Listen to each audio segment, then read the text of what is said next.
Alrighty, my name is Riley Pickrel. I'm honored to get to preach the word this morning to everybody. And also, if you don't know, I get to serve our amazing campus ministry here in the Valley. Also very honored to do that because if you don't know, I became a disciple when I was a college student. That was the time in my life that all this actually came and fell into place for me. So it definitely has a special place in my heart. If you guys do want to be turning for today's lesson, we're going to be starting in Acts 17. But before we do go there, and the title of today's lesson, if you are taking notes, is Hello, my name is Jesus. I also like my slide. I was very proud of that. But anyway, before we go and read the scripture, I just do have a kind of an opening question. Have you guys ever, think in your life, have you ever had something that you've been around for like a long time, or you hear about it from somebody? It could be a TV show, or you're always scrubbing through Netflix and you always see it there, but you never actually click on it and watch it. Or maybe it's something like a food. I know just recently, this past Friday, somebody brought a keto pizza. It was a Big Mac pizza, and I've been hearing about all the different keto recipes for years because that's like the popular diet. And I tried it, and it was actually just the most phenomenal thing in the world. But there's just something about when you hear about something and you're around it. But then you actually try it, or hear it, or learn it, or watch it, and it's like, how have I been missing this whole time? This is awesome. And I think this is the most powerful, I think, in relationships. When I was a college student back at the University of Cincinnati, I became a Christian back in 2015. I remember that we would do many things with other campus ministries across our region of churches, and go to retreats. There was conferences. We would have relationships with people that just kind of webbed everywhere, which was kind of the beauty of it too. It's just amazing. But I remember through my whole time there, I never actually met a guy who now I'm very close to. You guys know J.C. Adams. I actually live with him. He's my roommate. Himalayan water rhombus for life. That's our household name. It's just a mixture of names that we kept changing. But anyway, throughout my whole time in campus, we had a kind of an area of time where we overlapped. He became a disciple a little bit before me, and he left a little bit sooner. But there was a solid 1.5 to 2 years where we were in the same places. We knew all the same people. I talked to people, and they're like, "Yeah, I know JC." Absolutely. And we had all these different connections. But our time in campus, we never actually we never met. We never actually interacted or anything like that. And it's interesting now looking back after 1.5 years in of being a roommate, and we geek out over Bible stuff all the time. We geek out over, he shows me different shows. I'm like, this is amazing. And now we're at the point where it's like, wow, I can't really imagine a time when JC wasn't my friend.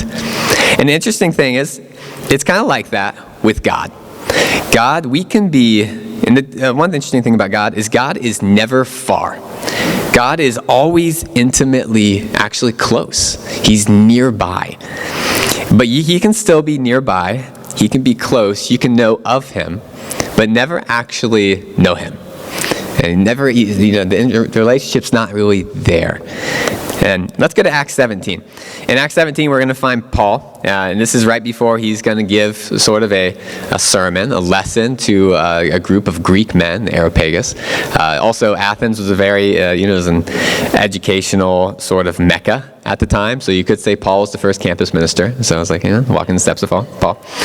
And he's speaking to this group of men who have, there's temples everywhere around in Athens where he would have been. These temples were erected to be these connections between earth and heaven, from the earthly to the divine. And he finds one temple, one sort of monument that was like to an unknown God, to a God that they weren't sure, maybe we missed a God. So we're going to put a monument here so we don't offend that one God. And he goes and preaches to these men about this one God that they might not know. And not just one, the true God. In Acts 17, verse 26, and he's speaking about this God. And it says, "From one man he made all the nations, that they should inhabit the whole earth. And he marked out their appointed times in history and the boundaries of their lands. God did this so that they would seek him and perhaps reach out for him and find him, though he is not far from any one of us." One of the first things Paul does tell these men is that God is closer than they think. That this God that they are trying to build a connection with, to have a real relationship with, this place, it's right there. God is close. And today for the sermon, we're gonna jump around a couple places. We're gonna look at two individuals whose stories are actually sort of intertwined, sort of similar. And the first one is going to be Jacob. We all know a little bit about Jacob, and you guys do want to be flipping over to Genesis 28 as I kind of give a little bit of background. Jacob he's the grandson of Abraham. Abraham is, the father of faith. He's the one that God called to leave his land and go to Canaan, and son of Isaac. And his name actually means liar. So it's like, if you don't like your name, his mom literally named him Deceiver. Not a good name. But he definitely lives up to his name. He tricks his father into giving him the birthright. Well, I guess first his brother and then his father again. He has all these sort of messed up interactions with his family. And the part that we're going to read, we're catching him right on the tail end of when he tricks his brother and his father, giving him what a birthright is basically like the inheritance. So he essentially stole the inheritance from the family member that actually belonged to. And so we're going to find Jacob. He's on the run. Esau has sworn to kill him, which makes sense a little bit. And so he says goodbye. And it's actually, he says goodbye to his mother, Rebecca. And Rebecca is the closest, it seems, when you read the story, the closest relationship in his life. And it's a low point. He actually, at this point, he'll never see his mom again when he leaves his home here. So he's at a very low point in his life. And he's running away, and we'll catch him as he's running away. And we're going to go to verse 10 in Genesis 28, and it says, Jacob left Beersheba and set out for Haran. And when he reached a certain place, he stopped for the night because the sun had set. Taking one of the stones there, he put it under his head and lay down to sleep. Honestly, I think that would be more uncomfortable. I don't think I would have needed the stone. He had a dream in which he saw a stairway resting on the earth, with its top reaching heaven. And the angels of God were ascending and descending on it. And there above it stood the Lord. And he said, I am the Lord of your father Abraham, and the God of Isaac. I will give you and your descendants the land on which you're lying. Your descendants will be like the dust of the earth. You will spread out to the west and to the east, to the north and to the south. All people on earth will be blessed through you and your offspring. I am with you, and I will watch over you wherever you go. I will bring you back to this land. I will not leave you until I've done what I have promised. So imagine being in Jacob's shoes here. He's at the low point of his life. A lot of it was kind of his own doing. He's in a bad spot. And this is when God chooses to come to him. And what's God's first thing he wants Jacob to know about him? I'm not far. I'm nearby. I'm close. God wasn't afraid of Jacob's mess at the time. What he actually wanted to do wasn't separate them. He didn't want to come in for the shoulder, the side hug. God came in for the full hug, and he wanted to be close, and made sure Jacob knew that. And I think there's a few interesting things in this passage I think are worth going into.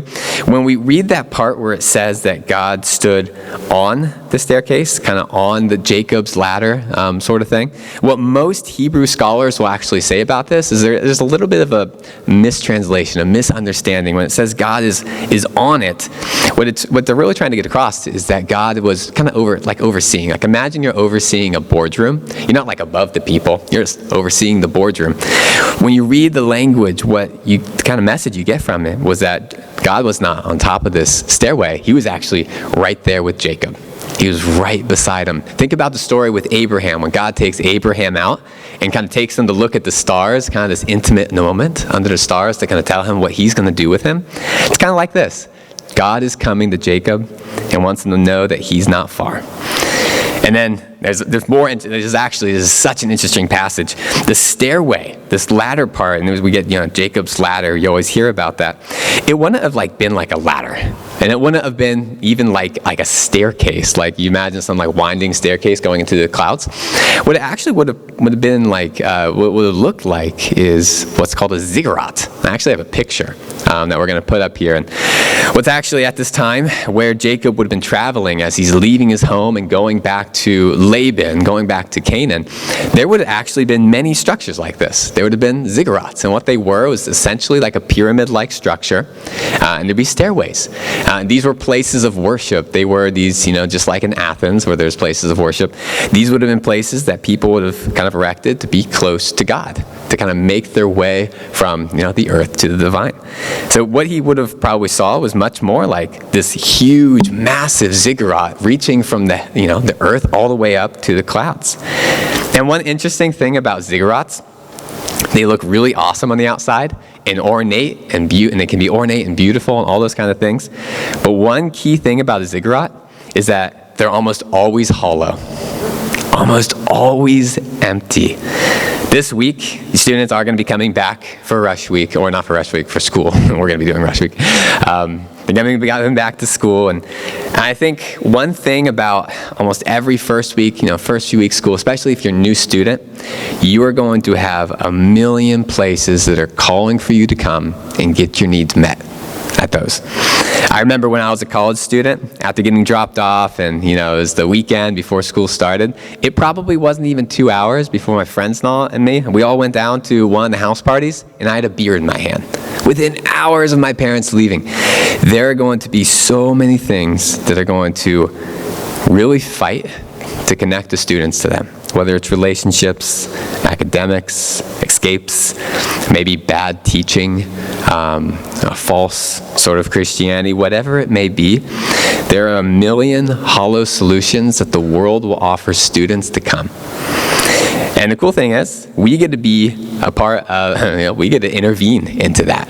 As Christians, we actually get to intervene and put ourselves in the place where we get to show people, no, come here. We have a connection to heaven that's actually, it will meet your needs better. We all have that opportunity. One more thing about this passage, it's cool. The angels going up and down. This is always a part of the passage I've always like, what does it actually mean? The angels going up and down these staircase. And, it doesn't mean like they are just moving up and down, like they're commuting from like earth back up to heaven or getting their steps in for the day. Elevation training. But what it actually would have kind of, if you read most Hebrew scholars will say this is actually, it has kind of like an undertone of spiritual warfare. Like imagine legions being assembled and kind of given their orders and sent out. Spiritual warfare would have kind of been the way that they would have almost read that in the heavenly realms there's something going on that God is doing to combat evil and kind of bring his people back to him. Very cool when you read it like that. I think that makes this passage so interesting. And the cool thing is, Jesus actually quotes this story. And that's how we're going to go. We're going to go to the New Testament now. Turn over to John chapter 1. John 1 verse 43 is where we're going to start. And we're going to find Jesus, and he is kind of also coming to people and calling them into this great mission. Just like the calling of God to Jacob, we're going to find Jesus calling men into this same spiritual warfare that he is bringing. And it says in John 1 verse 43, the next day, Jesus decided to leave for Galilee. Finding Philip, he said to him, "Follow me." Philip, like Andrew and Peter, were from a town called Bethsaida. Philip found Nathanael and told him that we have found the one Moses wrote about in the law, and whom all the prophets also wrote, Jesus of Nazareth, the son of Joseph. Nazareth? Can anything good come from Nazareth? Nathanael asked. Come and see, Philip said. I love Nathanael here. Nathanael, he just kind of says what's on his mind. Like we all have friends like that. You're gonna wear that out right now. Like we know what these kind of people are like, and I love it. I think, and the cool thing is that Jesus he's gonna kind of praise this character. Let's keep reading. When Jesus saw Nathanael approaching, he said, "Here truly is an Israelite in whom there is no deceit." How do you know me? Nathanael asked. Jesus answered, "I saw you while you were under the fig tree before Philip called you." Then Nathanael declared, "Rabbi, you are the Son of God. You are the King of Israel." And I love that. It's immediately Jesus talks to him and says, "I saw you while you were under the fig tree." And after kind of praising his character and all that kind of stuff, he starts to call him and say, "I actually saw you. Before this initial meeting, before you're actually seeing me with your own eyes right now, I saw you when you're in that place." And I think something that's really cool too, Jesus is quoting a psalm here. It's Psalm 32. It's kind of a psalm about vulnerability. There's so many cool connections between Jacob and Nathaniel. Jacob being the deceiver, and Nathaniel just being an absolute truth teller. It's almost like a redeeming sort of a character.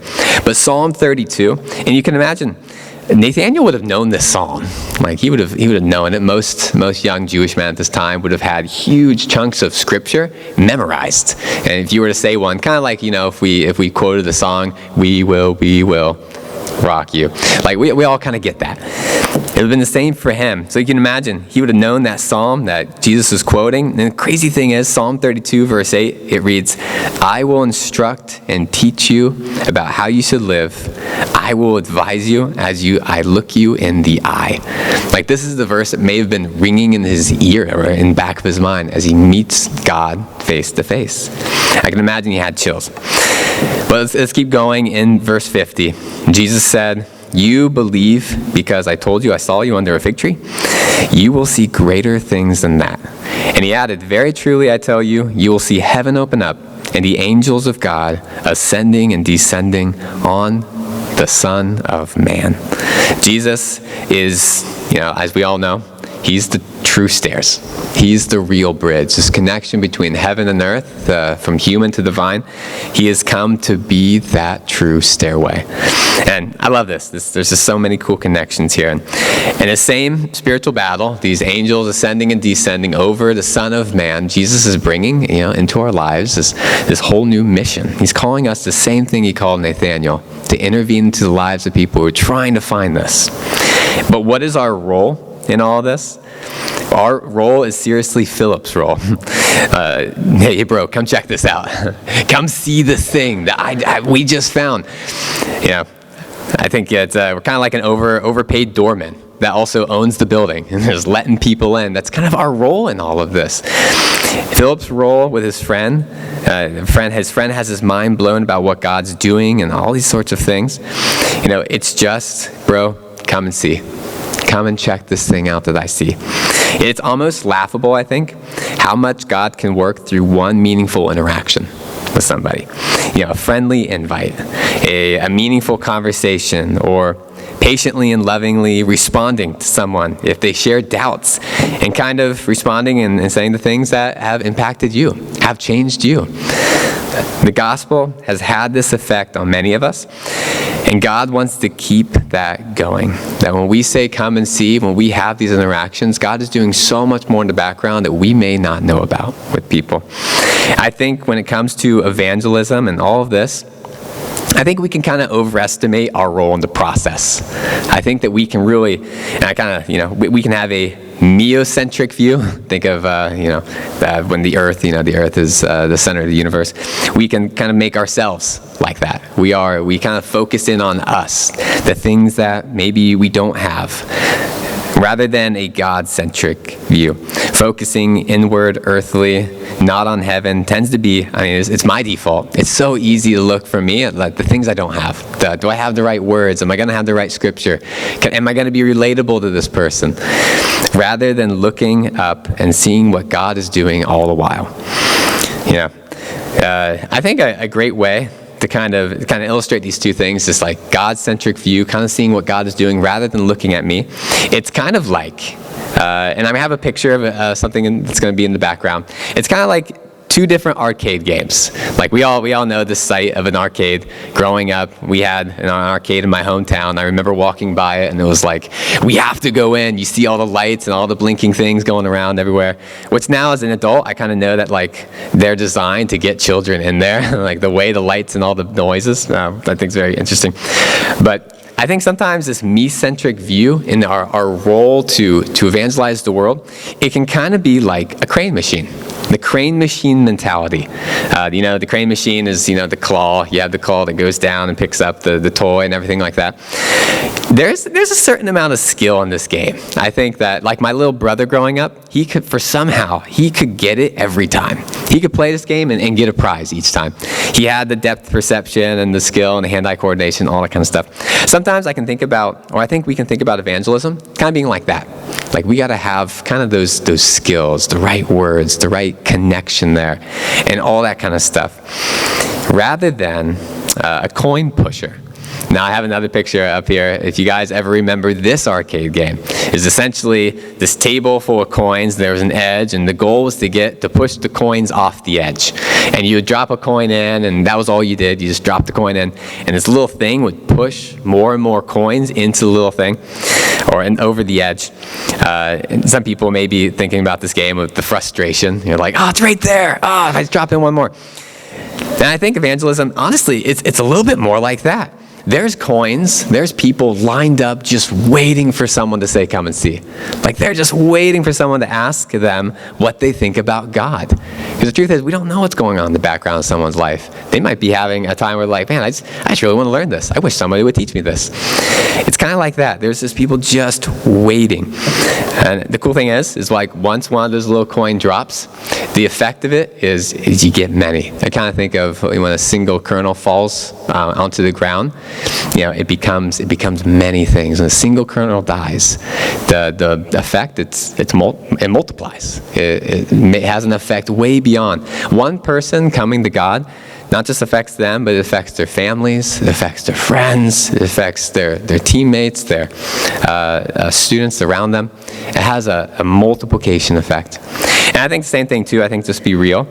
Sometimes with that coin pusher machine, you do put the coin in and you don't see anything happen. You're like, oh, nothing's happening. Maybe it's just not working. I should maybe just stop. The interesting thing is that coin then becomes a part of that game. It's going to have this kind of interwebbing. It's going to then become a force in the rest of the way the game is being played. And I think of Isaiah 55, as the rain, the snow come down from heaven. They do not return without watering the earth and making it blood, or making it bud and flourish. So it yields seeds for the sower and bread for the eater. So with my word that goes out from my mouth, it will not return to me empty. God's word never returns empty. Sometimes it can feel like you're putting the coin in, you're not seeing anything happen. When you share your faith, you kind of put your heart out there, you tell someone about your story, you invite them to something. It seems like nothing's happening. But the truth is, there is never an empty word. Every word you speak to someone, God will do something. Even in my story, I know I've told it a few times. I grew up in a Christian house. I kind of grew up, God was always kind of around me. I knew of him, went to a Catholic high school, all the 9 yards. And I remember when I was first being reached out to, not too long before I met people who were part of our campus ministries in Cincinnati, I was going through a phase of my life where I was like, oh man, I don't know what do I think about God? And do I believe he's there? And is this real? Am I really doing this right? And I remember, I don't know what made me want to read it. I think I just had it on my bookshelf, but there's this great book called Mere Christianity by C.S. Lewis. And I remember picking it up one day and starting to read it. And like a week later, after not being able to put it down, I was just like, okay, now I know for certain there's a God. Like there must be, especially after even just thinking about what morality is, the fact that we even talk about good and evil. It's like, how do we even know what that is? Why are we trying to set these standards? Where do we get that line from? Anyway, after reading it, I was just like, okay, there's something out there. I start reading my Bible again, and all these things are going on in the back of my life. Also, before I get, I'm also a very, when I'm preaching up here, you might not know it, but I'm a pretty reserved guy. At least most of the time, especially at this time. I was about as shy as you can be. But there were so many things going on in the background of my life God was doing. And I remember one night, after a really long day, I think I was just switching my major, and I was stressed, and I had all these tests. I remember sitting down and reading the Bible, and I read Acts 8. It's a story of the Ethiopian eunuch. I remember getting to the end of the story, and I remember reading that he gets baptized, and he finally has a teacher, someone that was able to show him what the gospel is and what the Bible was trying to say. And then he walks away, the Ethiopian eunuch, joyful. And I remember sitting there, and I was like, man, I don't know if I've ever truly been joyful about my relationship with God. And I was just having this moment as I was sitting there. And I prayed a prayer to God that night. I was like, God, if you're real, what I think you are, I think you exist, then you have every ability to help me find you and to help me make sense of the words I'm reading, help me make sense of the Bible. And the craziest thing is, after praying that prayer and going to God that night, not even 2 weeks later, I'm walking on campus. I'm walking from one class to, I think, my evening bio lab, and two guys walk up to me, a guy named Aaron and a guy named Chris, and they invite me to a Bible discussion, and I'm like, and you would think at the time that I would be like, this is the answered prayer. I was like, nah, I got a Bible discussion. I'm good, guys. And I just blow them off. I didn't even go. But then a few weeks after that, my roommate asked me the same thing. He had apparently got invited to some Bible discussion, but he didn't want to go alone. Like, he didn't know these people. So he asked me if I would go along. And I did, and lo and behold, we go, and it's the same guys are there. So it was kind of awkward when I see the two guys, like, hey, what's going on? And I remember just loving in. I met a couple guys, two guys named Colin and Jason. They asked me to study the Bible. We started sitting down, and as we're those weeks reading the Bible, I remember I was giving them nothing. I was stone-faced. There was so much going on. I was thinking, and God was really doing something. But I was like, I wasn't giving them anything. They even told me after I got baptized, they're like, man, yeah, we didn't even know if you were open or not, man. Like, we just kept meeting with you. We had no idea. But there was so much going on in the background, and I'm so glad that they were persistent, and they still went out, and Jason would run with me even though he was not in any cardio shape whatsoever, and it was just amazing. And I think God knew exactly what I needed, and these guys kept going. And the truth is, God is doing more in the background to get close to humans, to get close to people than we could ever know. There is so much, and I think if we truly choose to go and be like a Philip, come and see. Come and check this out. Sharing with someone what you had just found. We found, the one Moses wrote about. There is an effect that we can't even see. I think this week with Rush Week, there's an amazing opportunity to go out. And I think even when students see people from a church that aren't students there, but they just love Jesus and they want other people to know about it, that sends a ridiculously huge message to people. And so I hope this week we're going to see amazing things, and I pray that this week as we all go out that we do kind of take this, God is doing something in the background of every person's life. All we got to do is say, come and see. There's a million things that can happen. With that, that's all I have this morning. I'm going to invite the worship to come back up for one more song, and then we'll end service.